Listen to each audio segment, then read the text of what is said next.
Hi ನಮಸ್ತೆ ಎಲ್ಲರಿಗೂ, ಹೇಗಿದ್ದೀರಾ? ನಾನು ಬಿಂದು ನಿರಂಜನ್.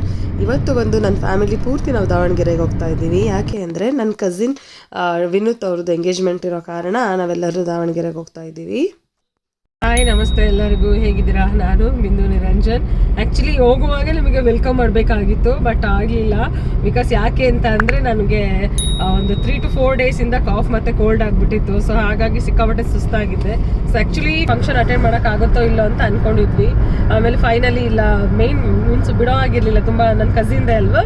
ಸೊ ಬಿಡೋದು ಬೇಡ ಅಂದ್ಕೊಂಡು ಹೊರಟೇ ಬಿಟ್ವಿ. ಹಾಗಾಗಿ ಬೆಳಗ್ಗೆ 4 o'clock ಎದ್ದು ಬೇಗ ಬೇಗ ರೆಡಿಯಾಗಿ ನಾರ್ಮಲ್ ಬೇಸಿಕ್ ಮೇಕಪ್ಪೇ ಮಾಡ್ಕೊಂಡಿದ್ದು. ಬಟ್ ನನಗೆ ಅದೇ ಹೇಳ್ದಂಗೆ 3 to 4 ಡೇಸಿಂದ ಹುಷಾರಿಲ್ಲದೆ ಇರೋ ಕಾರಣ ಮುಖ ಎಲ್ಲ ಸಿಕ್ಕಾಪಟ್ಟೆ ಡ್ರೈ ಆಗೋಗ್ಬಿಟ್ಟಿತ್ತು. ಸೊ ಹಾಗಾಗಿ ಬರ್ತಾ ಅದು ಯಾವ ಥರ ಆಯಿತು ಅಂತಂದರೆ ಕಂಪ್ಲೀಟ್ ನನ್ನ ಕಲರ್ ಟೋನೇ ಚೇಂಜ್ ಆಗ್ತಾ ಹೋಯಿತು.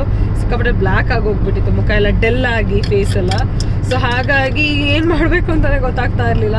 ಸೊ ಫೈನಲಿ ಆಮೇಲೆ ನಮ್ಮ ಮನೆಯವ್ರು ಒಂದು ಐಡಿಯಾ ಕೊಟ್ಟರು. ಏನಂತ ಅಂದರೆ, ಇಟ್ಸ್ ಓಕೆ, ಮೆಡಿಕಲಲ್ಲಿ ಒಂದು ಫೇಸ್ ವಾಶ್ ತೊಗೊಬಿಟ್ಟು ಫೇಸ್ ವಾಶ್ ಮಾಡ್ಕೊಂಬಿಡು ಅಂತ ಹೇಳಿದ್ರು. ಸೊ ಅದು ನಾನು ಯಾವತ್ತೂ ಇಟ್ಕೊಂಡಲ್ಲೇ ಇರೋಳು. ನನ್ನ ಬ್ಯಾಗಲ್ಲಿ ಯಾವತ್ತೂ ಕೂಡ ಕಾಂಪ್ಯಾಕ್ಟ್ ಕ್ರೀಮ್ ಆಗಿರಬಹುದು ಆ ಥರದ್ದು ಯಾವುದನ್ನು ನಾನು ಕ್ಯಾರಿನೇ ಮಾಡಲ್ಲ. ಫಾರ್ ದ ಫಸ್ಟ್ ಟೈಮ್ ಇವತ್ತು ಏನು ಅನ್ನಿಸ್ತಾ ಏನೋ ಗೊತ್ತಿಲ್ಲ, ನನ್ನ ಹ್ಯಾಂಡ್ ಬ್ಯಾಗಲ್ಲಿ ಇಟ್ಕೊಂಡು ಬಂದಿದ್ದು ಎಷ್ಟು ಒಳ್ಳೇದಾಯಿತು ಅಂತ ಅಂದರೆ, ಫೇಸ್ ವಾಶ್ ತೊಗೊಂಡ್ಬಿಟ್ಟು ಅಲ್ಲೇ ನಿಯರ್ ಆನ್ ದ ವೇ ನಮಗೆ ಸಿಗೋ ಒಂದು ಹೋಟೆಲ್ ಸಿಕ್ತು. ಸೊ ಅಲ್ಲಿ ಫೇಸ್ ವಾಶ್ ಮಾಡಿಕೊಂಡು ಏನು ನನ್ನ ಹತ್ರ ಬೇಸಿಕ್ ಏನಿತ್ತು, ಒಂದು ಮಾಯಿಶ್ಚರೈಸರ್ ಇತ್ತು, ಒಂದು ಫೌಂಡೇಶನ್ ಕ್ರೀಮ್ ಇತ್ತು ಅಷ್ಟೇ.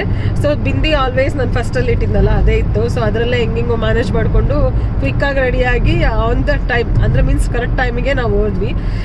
ಬಟ್ ಗೊತ್ತಿಲ್ಲ ಯಾಕೆ ಆ ಥರ ಆಯಿತು ಅಂತ ಹೇಳ್ಬಿಟ್ಟು. ಮೇ ಬಿ ಹುಷಾರಿಲ್ಲದೆ ಇರೋ ಕಾರಣನೇ ಆ ಥರ ಆಯಿತು ಅಂತ ನಾನು ಅಂದ್ಕೊಂಡಿದ್ದೀನಿ. ಸೊ ನನಗಿದೆಲ್ಲ ನೆಕ್ಸ್ಟ್ ಟೈಮ್ ಒಂಥರ ಇದು ನನಗೆ ಒಂದು ಲೆಸನ್ನು. ಬಿಫೋರ್ ನಾನು ಏನೇನು ಅದಕ್ಕೆ ಪ್ರಿಪ್ರೇಷನ್ಸ್ ಮಾಡ್ಕೊಂಡಿರ್ಬೇಕು ಅದೆಲ್ಲ ಮಾಡ್ಕೊಂಡು ಇಲ್ಲ ಅಂದರೆ ಈ ಥರ ಸಿಚುಯೇಷನ್ಸ್ ನಾವು ಸಮ್ಟೈಮ್ಸ್ ಫೇಸ್ ಮಾಡಲೇಬೇಕಾಗತ್ತೆ. ಆ ಥರ ಸಿಚುಯೇಷನಲ್ಲಿ ನಾವು ಯಾವ ಥರ ಓವರ್ಕಮ್ ಮಾಡ್ಕೋಬಹುದು ಅನ್ನೋದಕ್ಕೊಂದು ಎಕ್ಸಾಂಪಲ್ ಕೂಡ ನನಗೆ ಸಿಕ್ತು. ಸೊ ನೆಕ್ಸ್ಟ್ ಟೈಮಿಂದ ಪ್ರಿಪೇರ್ ಆಗಿ ಬರ್ತೀನಿ. ಆಗಿದ್ದ ಕಾರಣ ನಾನು ಬೆಳಗ್ಗೆ ನಿಮಗೆ ಯಾರಿಗೂ ಕೂಡ ವೆಲ್ಕಮ್ ವಿಡಿಯೋ ಮಾಡ್ಕೊಳಕ್ಕೆ ಆಗಲೇ ಇಲ್ಲ. ನನಗೆ ಆ ಗಮನ ಪೂರ್ತಿ ನನಗೆ ಆ ಕಡೆನೇ ಹೋಗ್ಬಿಟ್ಟಿತ್ತು. ಸೊ ಹಾಗಾಗಿ ಈಗ ವೆಲ್ಕಮ್ ಮಾಡ್ತಾ ಇದ್ದೀನಿ. ಸೊ ನಾನು ಹೇಳ್ದಂಗೆ ನಾನು ಆ ಟೈಮಲ್ಲಿ ಇದ್ದಂಥ ಸಿಚುಯೇಷನಲ್ಲಿ ನನಗೆ ವಿಡಿಯೋ ಮಾಡ್ಕೊಳ್ಳೋ ನೆನಪು ಕೂಡ ಆಗಲಿಲ್ಲ. ಅದ್ರ ಜೊತೆಗೆ ನನಗೆ ಇದ್ದಿದ್ದು ಫಸ್ಟು ನಾನು ಅಟ್ ಪ್ರೆಸೆಂಟ್ ನನಗೆ ಸರಿ ಆಗಬೇಕು ನನ್ನ ಫೇಸ್ ಅನ್ನೋದಷ್ಟೇ ನನ್ನ ಮೈಂಡಲ್ಲಿ ಇದ್ದಿದ್ದ ಕಾರಣ ವಿಡಿಯೋ ಮಾಡ್ಕೊಳಕ್ಕಾಗಲಿಲ್ಲ. ಸೊ ಈಗ ವೆಲ್ಕಮ್ ಮಾಡ್ಕೊಳ್ತಾ ಫಂಕ್ಷನ್ ಎಲ್ಲ ಹೇಗಾಯಿತು ಹೇಗೆ ಅಂತ ಹೇಳ್ಬಿಟ್ಟು ನೀವೆಲ್ಲ ನೋಡ್ಕೊಂಡು ಬನ್ನಿ, ಆಮೇಲೆ ಸಿಗ್ತೀವಿ. ನಾವು ಎಂಗೇಜ್ಮೆಂಟ್ ಹೋಗೋ ಪ್ಲೇಸ್ಗೆ ಹೋಗೋಷ್ಟೊಳಗಡೆ 10:45 ಆಗೋಗಿತ್ತು. ಸೊ ಅಷ್ಟರಲ್ಲಿ ಇಲ್ಲೆಲ್ಲ ಕೂಡ ವಿಳ್ಳೆಶಾಸ್ತ್ರಕ್ಕೆ ರೆಡಿ ಮಾಡ್ಕೋತಾ ಇದ್ರು. ನಮ್ಮ ಇದರಲ್ಲೆಲ್ಲ ಏನು ಅಂತಂದರೆ, ನಮ್ಮ ಒಂದು ಕಡೆ ಎಲ್ಲ ವಿಳ್ಳೆಶಾಸ್ತ್ರ ಅಂತ ಮಾಡ್ತಾರೆ. ಅದನ್ನ ವಿಳ್ಳೆವು ಅಂತಲೂ ಕರೀತಾರೆ, ವಿಳ್ಳೆಶಾಸ್ತ್ರ ಅಂತಲೂ ಕರೀತಾರೆ. ಏನಿದು ಬಿಫೋರ್ ಎಂಗೇಜ್ಮೆಂಟ್ ಮಾಡುವಂಥ ಶಾಸ್ತ್ರ ಇದು. ಸೊ ಇಲ್ಲಿ ಏನು ಮಾಡ್ತಾರೆ ಅಂತ ಅಂದರೆ, ಏನು ಹುಡುಗನ ಮನೆಯಿಂದ ತಂದಿರ್ತಾರೆ ಅಲ್ವಾ, ಹೂವಾಗಿರ್ಬೋದು, ಹಣ್ಣು ಹಂಪಲುಗಳಾಗಿರ್ಬೋದು, ಸೀರೆ ಆಗಿರಬಹುದು, ಅದನ್ನೆಲ್ಲ ಹುಡುಗಿಗೆ ಮಡ್ಲಿಗೆ ಇಟ್ಬಿಟ್ಟು ಹುಡುಗಿ ನಮ್ಮವರು ಅನ್ನೋ ಮಾತರ ಮಾಡ್ಕೋತಾರೆ. ಸೊ ಹಾಗಾಗಿ ಇಲ್ಲೆಲ್ಲ ರೆಡಿ ಮಾಡ್ಕೋತಾ ಇದ್ರು. ಅದ್ರ ಜೊತೆಗೆ ಇಲ್ಲಿ ನಮ್ಮದೊಂದು ದೊಡ್ಡ ಗ್ಯಾಂಗೇ ಇದೆ. ಎಲ್ಲ ನಮ್ಮ ಕಸಿನ್ಸ್ ಅಂದರೆ ಮೀನ್ಸ್ ಅಮ್ಮ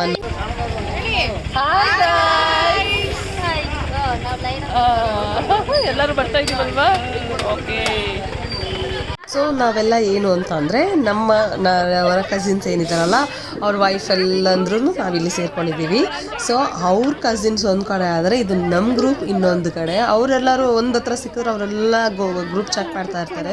ಸೊ ನಾವು ಸಿಕ್ಕಿದ್ರೆ ನಾವೆಲ್ಲ ಒಂದು ಕಡೆ ಗ್ರೂಪ್ ಚಾಟ್ ಮಾಡ್ತಾ ಕುತ್ಕೊಂಡಿರ್ತೀವಿ.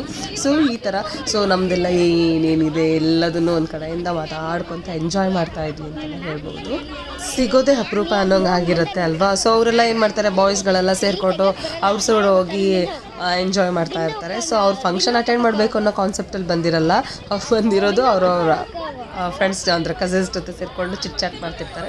ಬಟ್ ನಾವೇನು ಕಮ್ಮಿನಾ ನಾವು ಏನು ಕಮ್ಮಿ ಇಲ್ಲ. ಸೊ ಹಾಗಾಗಿ ನಾವೇನು ಮಾಡ್ತೀವಿ, ಅಲ್ಲಿ ಫಂಕ್ಷನು ಅಟೆಂಡ್ ಮಾಡ್ಕೊತ ಇಲ್ಲಿ ನಮ್ಮ ಒಂದು ಮಾತುಕತೆನೂ ಮುಂದುವರಿಸ್ತೀವಿ.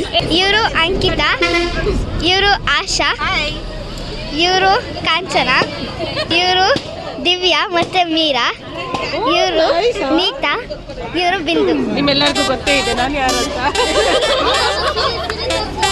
ಇವರು ಸಿರಿ. ಅಲ್ಲೊಂದು ಗ್ರೂಪ್ ಚಿಟ್ ಚಾಟ್ ಆಗ್ತಾ ಇದ್ರೆ, ಸೊ ಇಲ್ಲಿ ಇನ್ನೊಂದು ಗ್ರೂಪ್ ಚಿಟ್ ಚಾಟ್ ಮಾಡ್ತಾರೆ.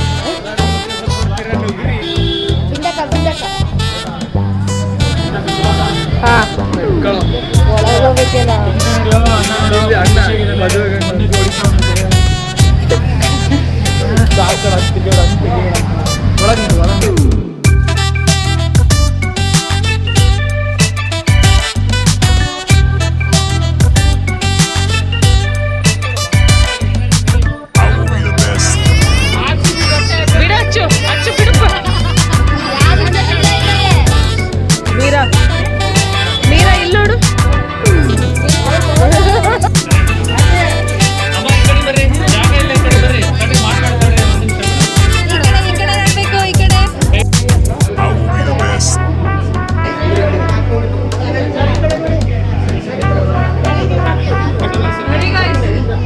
ಓಕೆ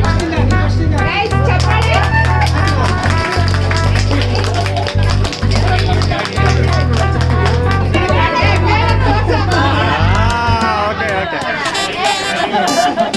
ನಾವೆಲ್ಲ ಕ್ಯಾಮ್ರಾ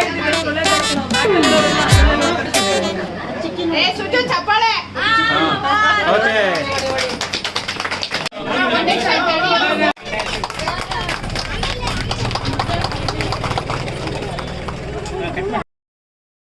ಫಂಕ್ಷನ್ ಎಲ್ಲ ಮುಗೀತು. ಸೊ ಫಂಕ್ಷನ್ ತುಂಬ ಚೆನ್ನಾಗಿ ಆಯಿತು. ಸೊ ಊಟ ಎಲ್ಲ ಮುಗಿಸ್ಕೊಂಡು ಇವಾಗ ನಾವು ಅಂದಿವಿ ಮತ್ತೆ ಬೆಂಗಳೂರು ಕಡೆಗೆ ಹೊರಟ್ವಿ. ಯಾಕಂದರೆ ಈವ್ನಿಂಗ್ ಟ್ರಾಫಿಕ್ ಎಲ್ಲರಿಗೂ ಗೊತ್ತಿರೋ ಹಾಗೆ ಸಿಕ್ಕಾಪಟ್ಟೆ ಟ್ರಾಫಿಕ್ ಇರೋ ಕಾರಣ ತುಂಬ ಲೇಟ್ ಮಾಡ್ಕೊಳ್ಳೋದು ಬೇಡ ಅಂತ ಹೇಳ್ಬಿಟ್ಟು ಹೊರಟಿದ್ದೀವಿ.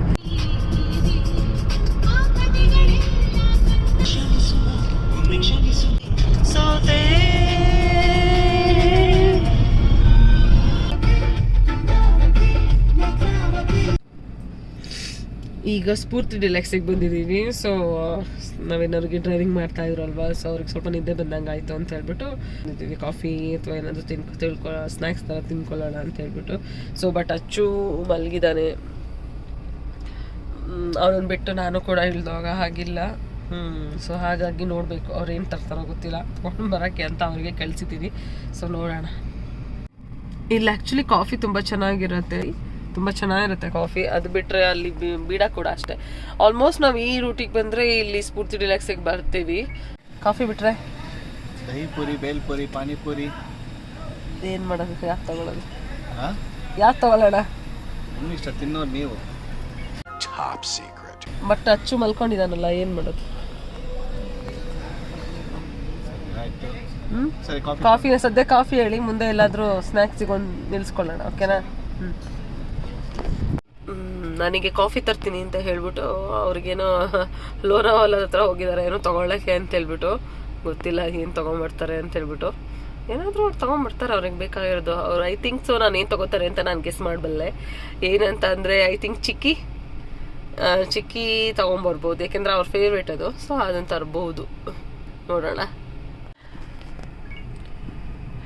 ನಾನು ಹೇಳಲಿಲ್ವಾ ಚಿಕ್ಕಿ ಇದೆ ಅಂತ, ಕೈಯಲ್ಲಿ ಚಿಕ್ಕಿ ಇಟ್ಕೊಂಡು ಹೋಗ್ತಾ ಇದ್ದಾರೆ. ಆ್ಯಕ್ಚುಲಿ ಮೊನ್ನೆ ಶಾಪಿಂಗಿಗೆ ಅಂತ ಹೋಗಿದ್ವಿ. ಸೊ ಅದೇ ಹೇಳಿದಲ್ಲ, ನಮ್ಮ ವಿದ್ಯುತ್ ಒಂದು ಸ್ವಲ್ಪ ಶಾಪಿಂಗ್ ಇತ್ತು. ಸೊ ಹಾಗಾಗಿ ಶಾಪಿಂಗಿಗೆ ಹೋಗಿದ್ವಿ.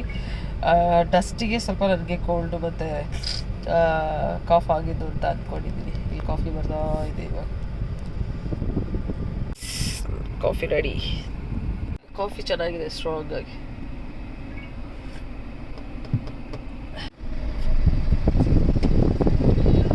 ಚೆನ್ನಾಗಿದೆ ಕಾಫಿ, ಸ್ಟ್ರಾಂಗ್ ಆಗಿ.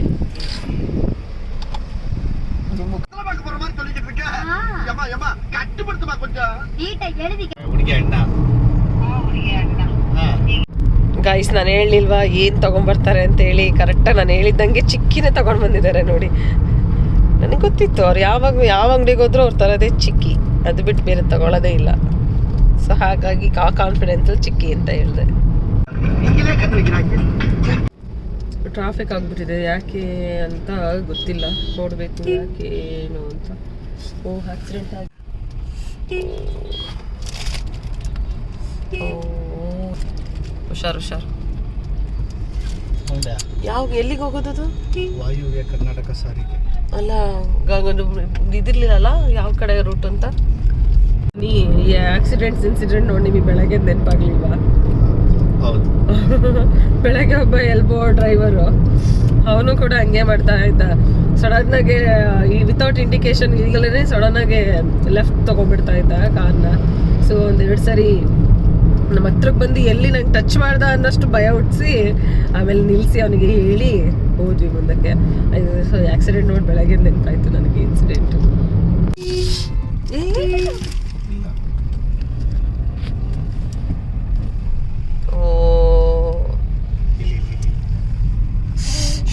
ಶಿಟ್ ಅಯ್ಯೋ ಅನಿ, ಪಾಪ ಜಾಸ್ತಿ ಆಗಿದೆ ಅನ್ಸುತ್ತೆ. ಎಷ್ಟು ಈ ಥರದ್ದು ಇನ್ಸಿಡೆಂಟ್ಸ್ ನೋಡಿದ್ಯಲ್ಲ ನೀ? ಹೌದು. ಡ್ರೈವಿಂಗ್ ಮಾಡ್ಬೇಕಾದ್ರೆ ಯಾವಾಗಲೂ ಕಾನ್ಶಿಯಸ್ ಆಗಿ ಡ್ರೈವ್ ಮಾಡಬೇಕು.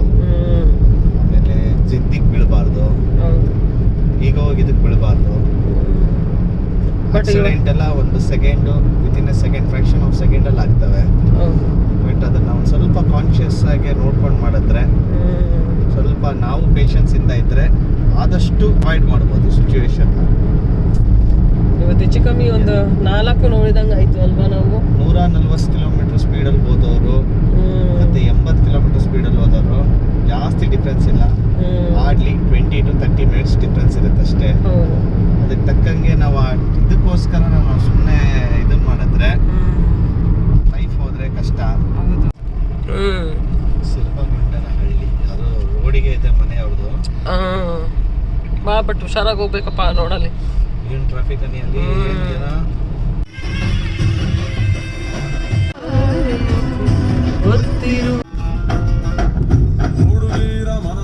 ಟೈಮ್ 8:25 ಆಗಿದೆ ಗೈಸ್.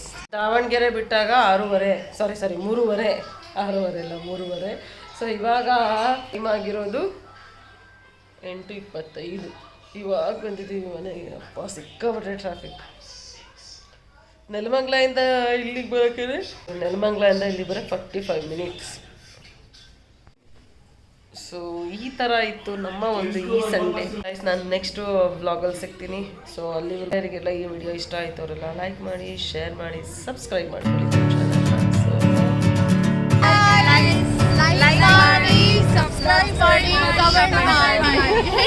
Thank you guys.